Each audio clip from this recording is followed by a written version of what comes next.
শ্রীমদ্ ভগবদ গীতা যথাযথ ত্রয়োদশ অধ্যায় প্রকৃতি পুরুষ বিবেক যোগ। আপনারা সবাই নিজ নিজ ভগবদ গীতা দেখুন। আজকে আমাদের শ্লোক নাম্বার 1 এবং 2। অর্জুন উবাচ প্রকৃতিং পুরুষং চৈব ক্ষেত্রং ক্ষেত্রজ্ঞমেব চ এতদ্বেদিতুমিচ্ছামি জ্ঞানম জ্ঞেয়ং চ কেশব। ভক্তি অর্জুন উবাচ প্রকৃতিং পুরুষং চৈব ক্ষেত্রজ্ঞং ক্ষেত্রং ক্ষেত্রজ্ঞমেব চ এতদ্বেদিতুমিচ্ছামি জ্ঞানং জ্ঞেয়ং চ কেশব। শ্রী ভগবান উবাচ ইদং শরীরং কৌন্তেয় ক্ষেত্রমিত্যভিধায়তে এতজ্জ বেত্তি তং প্রাহু ক্ষেত্রজ্ঞমিতি তদ্বিদাম। শ্রী ভগবান উবাচ এতৎ শরীরং কৌন্তেয় ক্ষেত্রমিতি অভিধায়তে এতজ্জ বেত্তি তং প্রাহু ক্ষেত্রজ্ঞ ইতি তদ্বিদো। শিল প্রভুপাদ গীতা অনুবাদ এবং তাৎপর্য। জগৎগুরু শ্রীল প্রভুপাদ কি জয়। অর্জুন বললেন, হে কেশব, আমি প্রকৃতি, পুরুষ, ক্ষেত্র, ক্ষেত্রজ্ঞ, জ্ঞান, জ্ঞেয় এই সমস্ত বিষয়ে জানতে ইচ্ছা করি। পরমেশ্বর ভগবান বললেন, হে কুন্তেয়, এই শরীর ক্ষেত্র নামে অভিহিত হয় এবং যিনি এই শরীরকে জানেন তাকে বলা হয় ক্ষেত্রজ্ঞ। তাৎপর্য: অর্জুন প্রকৃতি, পুরুষ, ক্ষেত্র, ক্ষেত্রজ্ঞ, জ্ঞান, জ্ঞেয় সম্বন্ধে জানতে আগ্রহী হয়েছিলেন। এই সমস্ত বিষয়ে তিনি শ্রীকৃষ্ণকে জিজ্ঞাসা করলে শ্রীকৃষ্ণ উত্তরে বললেন যে এই দেহকে বলা হয় ক্ষেত্র এবং যিনি এই ক্ষেত্র সম্বন্ধে জ্ঞাত তাকে বলা হয় ক্ষেত্রজ্ঞ। এই দেহ বদ্ধজীবের কর্মক্ষেত্র। বদ্ধজীব মাত্রই জড় জগতের বন্ধনে আবদ্ধ হয়ে জড় প্রকৃতির উপরে আধিপত্য করার চেষ্টা করে, আর তাই জড় প্রকৃতির উপর তার আধিপত্য করার ক্ষমতা অনুসারে সে একটি কর্মক্ষেত্র প্রাপ্ত হয়। সেই কর্মক্ষেত্র হচ্ছে তার দেহ। আর দেহটি কি? দেহটি ইন্দ্রিয়ের দ্বারা গঠিত। বদ্ধজীব ইন্দ্রিয় সুখ ভোগ করতে চায়, তার ইন্দ্রিয় সুখ ভোগ করার ক্ষমতা অনুসারে তাকে একটি দেহ বা কর্মক্ষেত্র প্রদান করা। তাই দেহকে বলা হয় ক্ষেত্র অথবা বদ্ধজীবের কর্ম করার স্থান। এখন যে ব্যক্তি তার দেহের প্রকৃত অবস্থা সম্বন্ধে জ্ঞাত তাকে বলা হয় ক্ষেত্রজ্ঞ। ক্ষেত্রজ্ঞ ক্ষেত্র ও ক্ষেত্রজ্ঞ, দেহ ও দেহের জ্ঞাতার মধ্যে পার্থক্য বুঝতে পারা খুব একটা কঠিন নয়। যে কেউ বিবেচনা করে দেখতে পারেন যে শৈশব থেকে বার্ধক্য পর্যন্ত তার দেহে কত পরিবর্তন দেখা যায়, কিন্তু তবুও দেহের মালিক বা দেহী কোনো পরিবর্তন হয় না, তিনি সবসময় একই থাকেন। এইভাবে ক্ষেত্র ও ক্ষেত্রজ্ঞের পার্থক্য উপলব্ধি করা যায়। এইভাবে বদ্ধজীব বুঝতে পারেন যে সে তার দেহ থেকে ভিন্ন। ভগবদ্গীতার প্রারম্ভে বর্ণনা করা হয়েছে দেহনস্মিন দেহনস্মিন যথা দেহে কৌমারং যৌবনং যথা তথা দেহান্তর প্রাপ্তি ধীরস্তত্র নমুহ্যন্তি। অর্থাৎ এই যে দেহের দেহী আছে, এবং দেহ কৌমার থেকে যৌবনে, যৌবন থেকে বার্ধক্যে পরিবর্তন হচ্ছে, এবং দেহের মালিক জানেন যে দেহের পরিবর্তন হচ্ছে। দেহের এই মালিকই ক্ষেত্রজ্ঞ। কখনো আমরা মনে করে থাকি যে আমি সুখী, আমি একটি পুরুষ, আমি একটি মহিলা,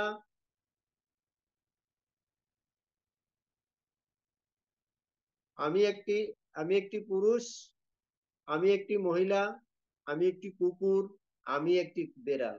এগুলি ক্ষেত্রজ্ঞের দেহগত উপাধি। কিন্তু ক্ষেত্রজ্ঞ দেহ থেকে ভিন্ন। যদিও আমরা আমাদের বস্ত্র আদি অনেক জিনিসই ব্যবহার করে থাকি, কিন্তু আমরা জানি এই সমস্ত ব্যবহৃত জিনিসগুলি থেকে আমরা স্বতন্ত্র। তেমনি একটু চিন্তা করলে আমরা বুঝতে পারি যে আমাদের দেহ থেকে আমরা স্বতন্ত্র। দেহের মালিক রূপে আমি, আপনি অথবা যে কেউ ক্ষেত্রজ্ঞ, এবং দেহটিকে বলা হয় ক্ষেত্র বা কর্মক্ষেত্র। ভগবত গীতার প্রথম 6টি অধ্যায়ে দেহের জ্ঞাতা জীব এবং তার স্থিতি, যার দ্বারা সে পরমেশ্বর ভগবানকে জানতে পারে, তা বর্ণিত হয়েছে। ভগবত গীতার মধ্যবর্তী 6টি অধ্যায়ে পরমেশ্বর ভগবানের সম্বন্ধে এবং ভক্তিযুগের পরিপ্রেক্ষিতে জীবাত্মা ও পরমাত্মার সম্পর্ক বর্ণিত হয়েছে। এই অধ্যায়গুলিতে ঊর্ধ্বতন পরমেশ্বর ভগবানের পরমপদ এবং তার অধস্তন রূপে জীবের স্বরূপ সুস্পষ্টভাবে বর্ণিত হয়েছে। জীব সর্ব অবস্থাতে অধস্তন, কিন্তু তাদের বিস্মৃতির ফলে তারা দুঃখ কষ্ট ভোগ করছে।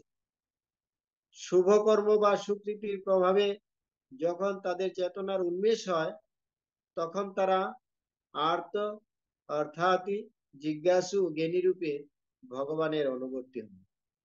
সেই বিষয়েও বর্ণনা করা হয়েছে। জীব কিভাবে জড়জগতের সংস্পর্শে আছে এবং ভগবান তাকে কিভাবে সকাম কর্ম, জ্ঞান ও ভক্তির মাধ্যমে জড়জগতের বন্ধন থেকে উদ্ধার করেন, সেই সমস্ত বিষয় এই ত্রয়োদশ অধ্যায় থেকে ব্যাখ্যা করা হয়েছে। জীব যদিও তার জড় দেহ থেকে সম্পূর্ণরূপে ভিন্ন, তবু সে তার জড় দেহের সঙ্গে কোনো না কোনো ভাবে সম্পর্কিত হয়ে পড়ে। সেটিও এখানে ব্যাখ্যা করা হয়েছে। হরে কৃষ্ণ। এখানে ছিল প্রভুপাদের প্রাঞ্জল তাৎপর্য সমাপ্ত। তো এই অধ্যায়ে আমরা জানতে পারবো অর্জুনের প্রশ্নের মাধ্যমে সরাসরি ভাবে পরমেশ্বর ভগবান শ্রীকৃষ্ণ তার উত্তর প্রদান করছেন। অর্জুনের প্রশ্ন ছিল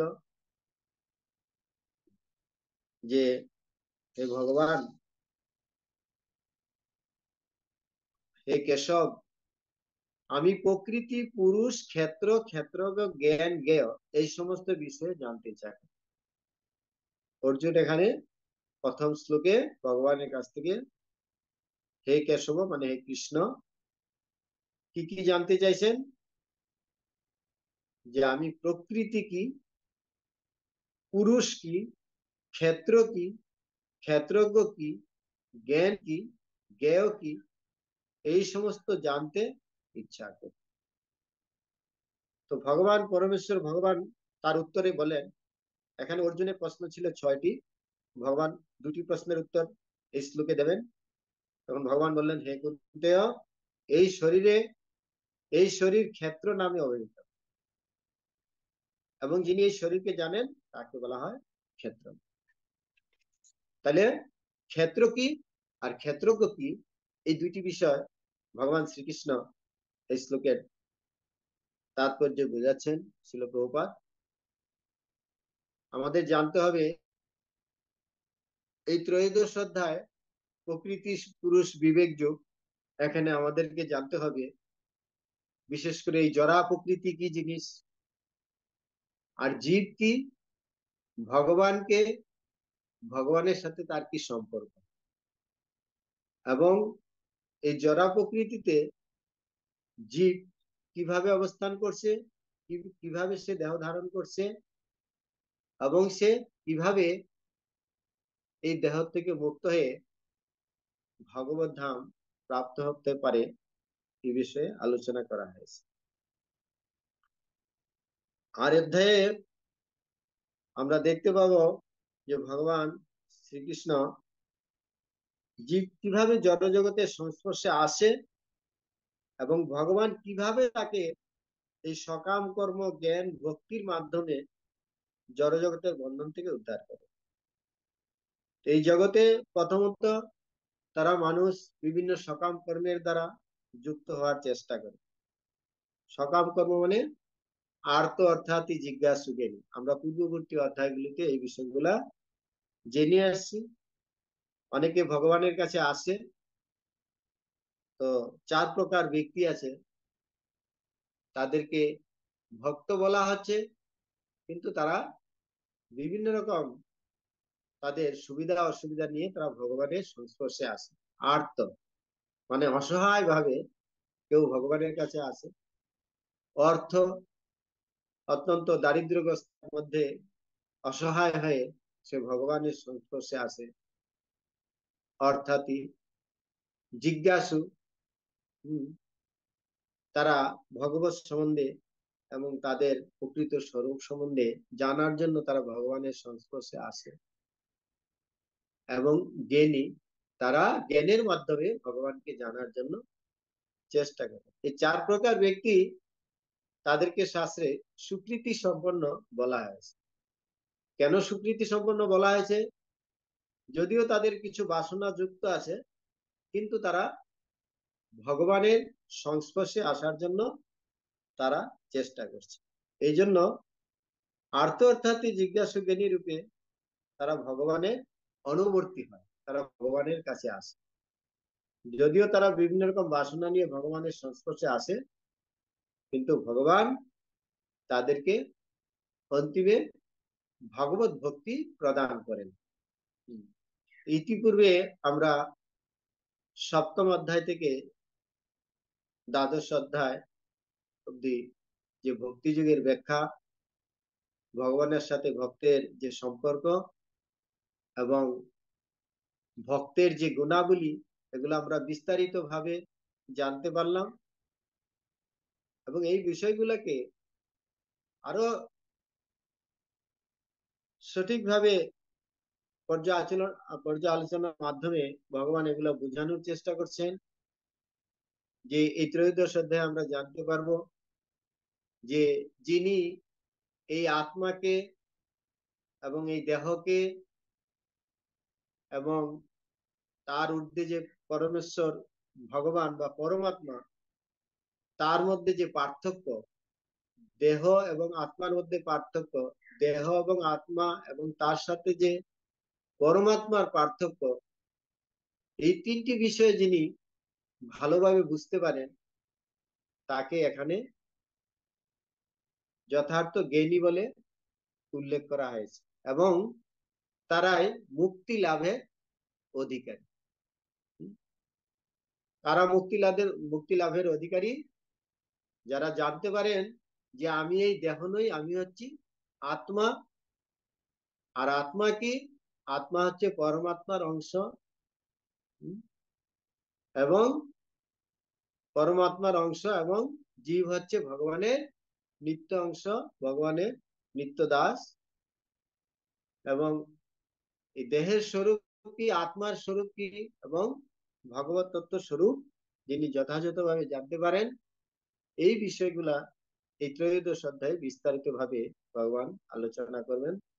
তো আজকের যে অর্জুনের যে প্রশ্নের 6টি বিষয়, তার মধ্যে 2টি বিষয় ভগবান শ্রীকৃষ্ণ তার উত্তর দিচ্ছেন। যে দেহ হচ্ছে ক্ষেত্র, এই দেহকেই ক্ষেত্র বলা হয়। এই দেহ কেন ক্ষেত্র বলা হয়? এই দেহের মাধ্যমে আমরা বিভিন্ন রকম কর্ম সম্পাদন করি, এই জন্য এই দেহকে ক্ষেত্র বলা হয়। আর এই দেহ কার দ্বারা পরিচালিত হচ্ছে? তার মধ্যে আত্মা উপস্থিত আছে। আত্মা আছে বলে এই দেহ পরিচালিত হচ্ছে। তো আত্মা হচ্ছে এই দেহের মালিক। এই দেহ হচ্ছে ক্ষেত্র, আর এই দেহের মালিক হচ্ছে আত্মা, বা আত্মাকে বলা হয় ক্ষেত্রজ্ঞ। যিনি এই দেহকে জানেন তাকে বলা হয় ক্ষেত্রজ্ঞ। তাহলে আমরা জানতে পারলাম দুইটা জিনিস, এই দেহটা হচ্ছে ক্ষেত্র, আর দেহ সম্বন্ধে যিনি জানেন তিনি হচ্ছেন ক্ষেত্রজ্ঞ। আর এই দেহটি কি সেটা আমাদেরকে জানতে হবে। এই দেহটি কি? এই দেহটি হচ্ছে পঞ্চভৌতিক দেহ এবং বিভিন্ন ইন্দ্রিয়ের দ্বারা গঠিত। এই দেহ, এই দেহ বিভিন্ন ইন্দ্রিয় দিয়ে গঠিত। তো এই জগতে বদ্ধ জীব তার বিভিন্ন কর্ম বাসনা নিয়ে এই জগতে সে এসেছে, এবং সে এই জগতের বিভিন্ন কর্ম বাসনা নিয়ে বিভিন্ন রকম ইন্দ্রিয় সুখভোগ করার ইচ্ছায় সেই বদ্ধ জগতে কর্মক্ষেত্রে বিচরণ করছে। তো সেই অনুসারে ভগবান তাকে তার বাসনা অনুসারে, তার ক্ষমতা অনুসারে সেরকম ভাবে একটি দেহ প্রদান করে, বা একটি ক্ষেত্র প্রদান করে, বা একটি শরীর প্রদান করে। এই জন্য এই দেহটি হচ্ছে তার কর্ম করার স্থান, এবং তার ক্ষমতা অনুসারে সে 84 লক্ষ জনিতে তার বাসনা অনুসারে সে বিভিন্ন রকম দেহ ধারণ করে। এইভাবে যদি আমরা বুঝতে পারি যে দেহ এবং আত্মা, এটা বোঝা বিশেষ একটা কঠিন নয়। এখানে বলছেন যে এই দেহ এবং আত্মার যে পার্থক্য, এটা আমরা অতি সহজেই বুঝতে পারি। এখানে তাৎপর্য প্রভুপাদ বলছেন, কেননা প্রতিনিয়ত আমাদের দেহের পরিবর্তন হচ্ছে। আমাদের এখানে একটা 2য় অধ্যায় থেকে একটা শ্লোকের অংশ দেওয়া হয়েছে, দেহনস্মিন যথাদেহ। ওইখানে 2য় অধ্যায়ের 13 নম্বর শ্লোকে বলছেন যে দেহনস্মিন যথাদেহে কৌমারং যৌবনং জরা তথা দেহান্তর প্রাপ্তি ধীরস্তত্র ন মুহ্যন্তি। এই দেহের প্রতিনিয়ত পরিবর্তন হচ্ছে কিভাবে? তার কৌমার, যৌবন এবং জরার মাধ্যমে। এইভাবে আমাদের এই দেহের সবসময় পরিবর্তন হচ্ছে, কখনো শিশু, কখনো যুবক, কখনো বার্ধক্য, এইভাবে দেহের পরিবর্তন হচ্ছে। কিন্তু আমরা ভালোভাবে বুঝতে পারছি যে দেহের পরিবর্তন হলো, আমাদের দেহের মধ্যে একজন ব্যক্তি আছেন, সে হচ্ছে দেহী।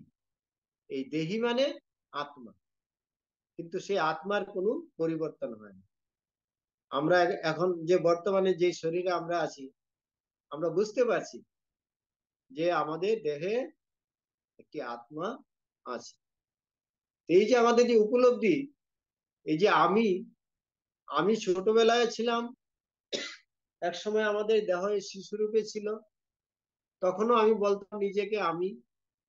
এখন আমরা বড় হয়েছি, এখনো আমরা বলছি আমি।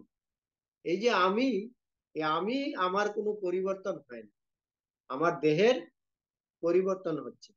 দেহি বা আমির কোনো পরিবর্তন হয় না। হ্যাঁ, দেহ বা ক্ষেত্রের পরিবর্তন হয়। এটা শৈশব, কৌমার, যৌবন, জরার মাধ্যমে তার পরিবর্তন হয়, কিন্তু আত্মার কোনো পরিবর্তন হয়নি। এটা আমরা বুঝতে পারছি। তাহলে এই দেহের মালিক হচ্ছে ক্ষেত্রজ্ঞ বা আত্মা। এইভাবে এই দেহের মধ্যে অবস্থান করে প্রভুপাদ বলছেন আমরা এই জড় জগতে বিচরণ করছি। আর জড় জগতে বিচরণ করে আমরা কি করছি? কখনো আমরা নিজেকে সুখী অনুভব করছি যে আমি সুখ পাচ্ছি, আবার কখনো আমি ভাবছি যে আমি দুঃখ পাচ্ছি। এই যে আমরা এই জগতে সুখ এবং দুঃখ পাচ্ছি, এটা আমি পাচ্ছি। কেন পাচ্ছি? এটা দেহের মাধ্যমে আমরা এগুলা পাচ্ছি। এই দেহের যে সুখ দুঃখের মূল কারণ হচ্ছে আমাদের এই দেহ।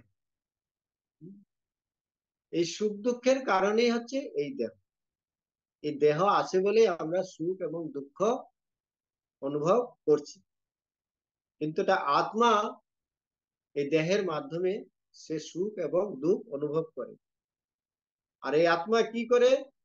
সে বিভিন্ন যোনিতে বিচরণ করে। আর যখন বিভিন্ন যোনিতে বিচরণ করে, তখন সে তার দেহকে বিভিন্ন রকম দেহ বলে উপলব্ধি করে। এখানে প্রভুপাদ বলছেন যে এই একই আত্মা যখন একটি মানুষের শরীরে থাকে বা পুরুষের শরীরে থাকে, তখন সে ভাবে আমি পুরুষ। আবার একই আত্মা যখন একটি স্ত্রীর শরীরে থাকে, তখন সে নিজেকে ভাবে আমি স্ত্রী। আবার একই আত্মা যখন সে একটি কুকুরের শরীরে থাকে, তখন কুকুর সে ভাবে আমি একটি কুকুর। এবং সে যখন একটা বিড়ালের শরীরে থাকে, সে তখন তাকে ভাবে বিড়াল। এইভাবে জীব যে যখন যেই দেহতে থাকে, সে তার সেই দেহকেই উপলব্ধি করে এবং সেটাকেই সে তার নিজের স্বরূপ বলে মনে করে। এটাকে বলা হয় দেহাত্মবুদ্ধি। হম আমি কুকুর, আমি বিড়াল, আমি পুরুষ, আমি স্ত্রী, আমি দেশি, আমি বিদেশি, আমি সাদা, আমি কালো, আমি লম্বা, আমি বেটে। এটা হচ্ছে দেহের গঠনের উপলব্ধি। আসলে আত্মার কোনো এটা উপলব্ধি নয়, এটা হচ্ছে দেহের উপাধি। এগুলো হচ্ছে আমাদের উপাধি, এই যে আমাদের শরীরের উপাধি। হম আপনি যখন একটা কালো পোশাক পরছেন, তখন আপনাকে দেখতে কালো মনে হচ্ছে। যখন একটা সাদা পোশাক পরছেন, তখন আপনাকে দেখতে সাদা পোশাক মনে হচ্ছে। তো জীব যখন যে দেহ ধারণ করে, তখন সেই দেহের দ্বারাই সে আসক্ত হয়ে পড়ে। আর সেই দেহের মাধ্যমে সে এই জড়জগতে তার কর্ম বাসনা অনুসারে এই জড়জগতে সে বিচরণ করতে থাকে। এটা হচ্ছে বদ্ধ দশার অবস্থা। এইভাবে জীব এই জড়জগতে সে তার কর্ম বাসনা নিয়ে বিচরণ করতে থাকে। কিন্তু আমাদেরকে বুঝতে হবে যে আমরা এই দেহ থেকে ভিন্ন। আমরা পুরুষও নই, আমরা স্ত্রীও নই, আমরা কুকুরও নই, আমরা বিড়ালও নই। হ্যাঁ, আমরা হচ্ছে আত্মা। আত্মা হচ্ছে ভগবানের নিত্য অংশ। হ্যাঁ, জীবের স্বরূপ হয় কৃষ্ণের নিত্য দাস। আসলে আমরা যেই রূপেই থাকি না কেন, যেই দেহেই থাকি না কেন, আমরা হচ্ছি ভগবানেরই অংশ। এই জন্য ভগবানকে ভুলে গিয়ে আমরা এই বিচরণ করে এই জড়জগতের বিভিন্ন দেহে আমরা নিজেদেরকে বিভিন্ন রকম রূপে উপলব্ধি করছি। এইভাবে আমরা দেখতে পাচ্ছি যে ভগবত গীতার পূর্ববর্তী 6টি অধ্যায়ে, বিশেষ করে দ্বিতীয় অধ্যায়ে, এই দেহ আত্মার সম্পর্ক নিয়ে অনেক আলোচনা করা হয়েছে এবং অনেকটি শ্লোকের মাধ্যমে আমাদের দেহ আত্মার পার্থক্য সম্বন্ধে বলা হয়েছে। যারা পাঠক শ্রোতা আছেন, তারা অবশ্যই উপলব্ধি করতে পারছেন যে আমরা এই দেহ নই, আমরা হচ্ছে আত্মা। এবং শুধু আত্মাকে জানাই আমাদের মূল উদ্দেশ্য নয়। এই আত্মা কি? আত্মা হচ্ছে ভগবানের অংশ। এই অংশকে জানাই আমাদের উদ্দেশ্য নয়। এই অংশ জেনে আমাদেরকে ভগবানের সেবায় যুক্ত হওয়া। সেই জন্য আমরা পূর্ববর্তী যে দ্বাদশ অধ্যায় অধ্যয়ন করে আসছি, যে ভগবত ভক্ত কিভাবে তার বিভিন্ন গুণাবলীর মাধ্যমে ভগবত সেবায় যুক্ত হতে পারে। এইভাবে তার প্রকৃত স্বরূপকে জেনে সে ভগবত ভক্তি উপলব্ধি করতে পারে এবং ভগবানকে জানতে পারে। এভাবে সে ভগবানের প্রিয় হতে পারে এবং অন্তিমে সে ভগবত ধাম প্রাপ্ত হতে পারে। তো এটা এটা হচ্ছে আমাদের জীবনের বিশেষ উদ্দেশ্য, এটাই আমাদের স্বরূপ, এটা হচ্ছে আমাদের জানার বিষয়। এবং এখানে প্রভুপাদ আরেকটি জিনিস বলছেন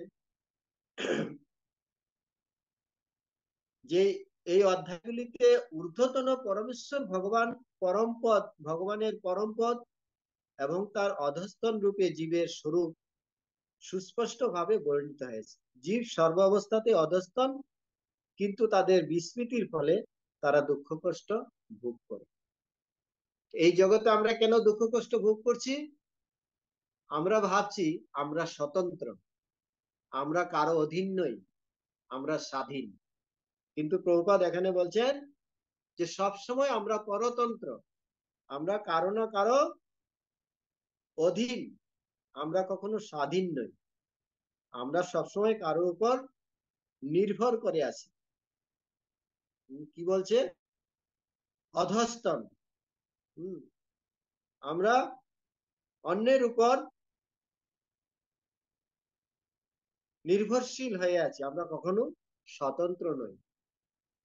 এই স্বতন্ত্রতার জন্য আমরা এই জড়জগতে 84 লক্ষ জমিতে ভ্রমণ করে বেড়াচ্ছি।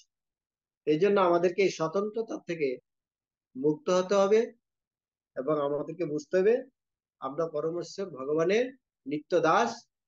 আমাদের কর্তব্য হচ্ছে পরমেশ্বর ভগবানের সেবায় সর্বোত্তভাবে যুক্ত হওয়া। এভাবে ভগবানের সেবায় যুক্ত হতে গেলে প্রথমত দেখা যাচ্ছে সাধারণত এই জগতে মানুষ ভগবানের সংস্পর্শে আসার পূর্বে আর্ত অর্থাৎ জিজ্ঞাসা রূপে তারা ভগবানের সংস্পর্শে আসে। এইভাবে অন্তিমে তারা সর্বোত্তভাবে ভগবানের শরণাগত হন। সর্বোত্তভাবে ভগবানের শরণাগত হওয়ার বিষয় হচ্ছে সে সম্পূর্ণভাবে ভগবানের ভক্তিযুক্ত সেবায় যুক্ত হন। এটাই আমাদের পূর্ণ উপলব্ধি যে আমরা হচ্ছে ভগবানের নিত্য দাস। আমাদের উদ্দেশ্য হচ্ছে ভগবানের সেবা করা এবং ভগবানের সান্নিধ্য লাভ করা। এইভাবে আমাদের জীবনের উদ্দেশ্যকে জেনে অন্তিমে আমরা কি করে ভগবানের ধামে ফিরে যেতে পারি, এই লক্ষ্য নিয়ে আমাদেরকে চলতে হবে। তো আজকের এই যে বিষয়, আমরা দুইটা জিনিস জানলাম, ক্ষেত্র কি আর ক্ষেত্রজ্ঞ কি। ক্ষেত্র হচ্ছে এই দেহকে বলছে ক্ষেত্র, আর ক্ষেত্রজ্ঞ হচ্ছে এই দেহকে যিনি জানেন বা আত্মা। তাহলে ক্ষেত্র এই দেহ, আর ক্ষেত্রজ্ঞ মানে দেহি বা আত্মা। দেহ দেহি, দেহি মানে আত্মাকে বলা হয় দেহি। তো ভগবান শ্রীকৃষ্ণ অর্জুনের প্রশ্নের এই দুইটি উত্তর এই শ্লোকে দিয়েছেন, যে দেহটা হচ্ছে কর্মক্ষেত্র আর আত্মা এই কর্মক্ষেত্রের মাধ্যমে তার বিভিন্ন কর্ম বাসনা অনুসারে এই দেহে বিচরণ করছে। হরে কৃষ্ণ। শ্রীমদ্ ভগবদ গীতা যথাযথ কি জয়।